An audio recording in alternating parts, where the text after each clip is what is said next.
ایسا کوئی محبوب ہوگا نہ کہیں ہے،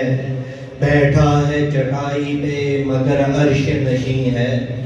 بیٹھا ہے چٹائی پہ مگر عرش نشیں ہے۔ تو اگر چاہے تو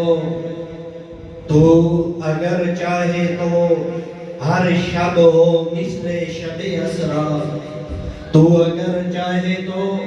ہر شب ہو مثل شب اسرا، تیرے لیے تو دو چار قدم عرش بری ہے۔ دوستان گرامی قدر، اگر ہم قرآن مجید کا مطالعہ کریں تو ہمیں پتہ چلتا ہے کہ مالک کائنات جب بھی اپنے کسی نبی یا رسول کو مخاطب فرماتے ہیں تو کہیں اللہ تعالیٰ فرماتے ہیں یا آدم اسکن انت وزوجک الجنہ، کہیں اللہ تعالیٰ ارشاد فرماتے ہیں یا نوح یا موسیٰ یا عیسیٰ۔ غزے کے قرآن مجید کے اندر آمینہ کے لال کے سوا جس نبی کا تذکرہ موجود ہے، جس رسول کا تذکرہ موجود ہے، اللہ تعالیٰ ہر نبی اور ہر رسول کو اس کے نام سے مخاطب کرتے ہیں۔ لیکن آئیے تاجدار مدینہ،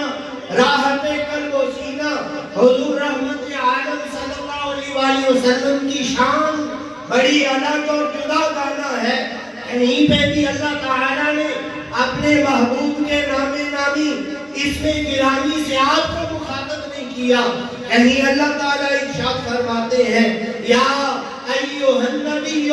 کہیں اللہ تعالیٰ اپنے محبوب کے رخ والضحیٰ کا تذکرہ کرتے ہوئے فرماتے ہیں والضحیٰ، کہیں آپ کی زلف عنبری کا تذکرہ کرتے ہوئے اللہ تعالیٰ ارشاد فرماتے ہیں واللیل اذا سجا۔ دوستانی گرامی قدر، آئیے اللہ نے ہمیں کتنی عظمت اور کتنی شان عطا فرمائی ہے کہ اللہ نے ہمیں اپنے اس محبوب کا امتی بنایا، جس محبوب کے لیے اللہ تعالیٰ نے کائنات ارض و سما کے سارے نظام کو سجایا۔ تو اسی پیارے محبوب کی ثناخوانی کے لیے